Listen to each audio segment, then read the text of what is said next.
머리를 좀 써주시면 훨씬 쉽게 사용하실 수가 있는 거죠. 네. 저렇게 하면 이제 손가락에 부딪히니까 재료가 넘어가지 않죠. 네. 그러니까 이 방향이 아니라 다시 네. 한번 보여드릴게요. 보통 우리가 써는 이렇게 놓고 하는 방향이 아니라 이렇게 반대로 놓고 써셔야 된다는 이쪽에서 거죠. 이쪽으로 네. 재료 칼 쥔 손 반대 방향으로 네. 차곡차곡 쌓아서 써시면 좋죠. 야, 네. 발상의 전환이네요. 머리를 써야 돼.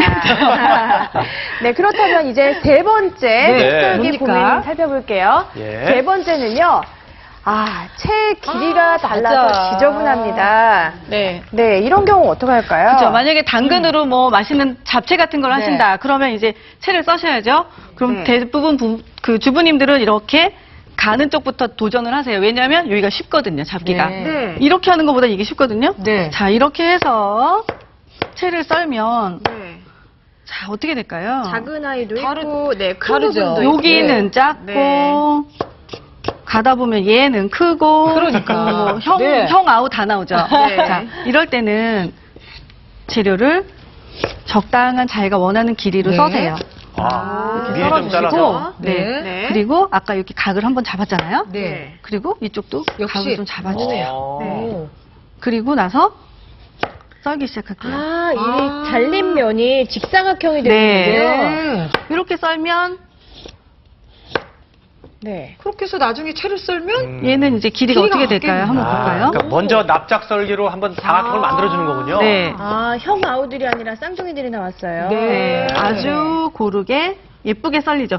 음식은 이렇게 칼질을 어떻게 하느냐에 따라서 음식을 만들어서 접시에 담았을 때 좀 더 깔끔하고 맛있게 보이는 것도 있어요. 네. 그렇네요. 자, 채 썰기 고민에서 채 길이를 똑같이 맞추는 걸 알려드렸고요. 네 번째 네. 고민은요.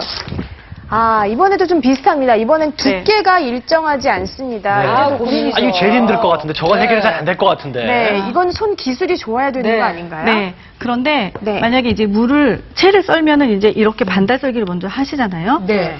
그러려면은 제 손톱 여기 자국이 살짝 보이시나요?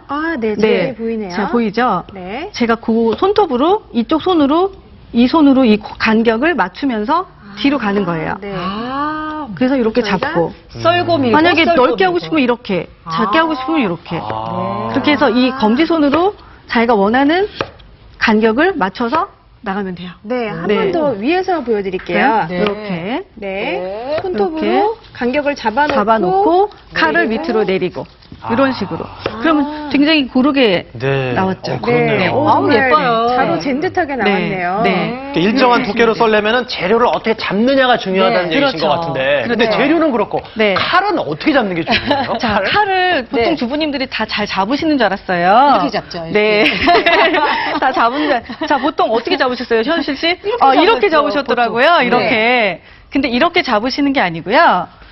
이렇게 잡으면 아무래도 칼이 많이 놓을 수가 있잖아요. 네. 그러니까 손을 부드럽게 감싸고 네. 그다음에 작은 칼은 이렇게 감싸서 그냥 써시면 돼요. 네. 근데 만약에 칼이 좀 길잖아요. 지금처럼 길면 칼을 잡고 이 두 손으로 칼날을 같이 잡아주세요. 이렇게. 칼날도. 네. 흔들리지 않게. 네, 그래야지 이렇게 썰 때 이게 많이 이렇게. 흔들리지 않게. 그 대신 손목에 힘은 빼시고. 네. 그다음에 한 가지 이쪽에서 칼날을 잡으신 네, 거죠? 이쪽도 네. 칼날을 잡았죠. 이쪽 이쪽도 칼날을 잡고 잡고 이쪽도 이렇게 네. 잡는 거죠. 이렇게 아. 이런 식으로. 네. 이렇게 잡고.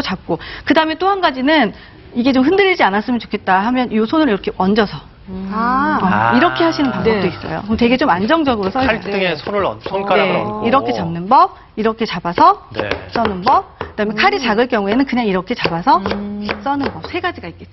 네. 그럼 일단은 칼날이 흔들리지 않게 손으로 고정을 한다는 게 굉장히 중요하네요. 굉장히 중요하죠. 그래야지 다치지 않으니까요. 네. 그렇겠네요. 네. 그러네요. 네. 네, 칼을 잡는 것도 중요하지만 이번에는 재료에 따라서 또 칼을 선택하는 것 역시 중요하다고 네, 하는데 그럼요. 종류가 좀 다양하죠. 네. 자, 네. 윤 선생님께 좀 설명해 주시겠습니까? 네. 칼은 그 용도에 따라서 아주 많은 종류가 이렇게 있는데 오늘 대표적으로 몇 종류를 이렇게 말씀드리도록 그렇게 하겠습니다. 네. 첫 번째로는 우리가 범용적으로 사용하는 이제 다용도 칼이 있는데 육류나 뭐 채소류나 뭐 어류 이런 것들을 다 이렇게 공통적으로 사용할 수 있는 만능형이 있고 만능형. 예. 그다음에 육류용으로는 이제 날끝을 이제 날카롭게 구성해서 고기나 육류 등을 이렇게 그 요리할 때 편리할 수 있도록 디자인된 게 있고 네. 그다음에 채소류에 사용하는 이제 채소 칼이 있는데 이 칼은 이제 날끝의 모양이나 넓이를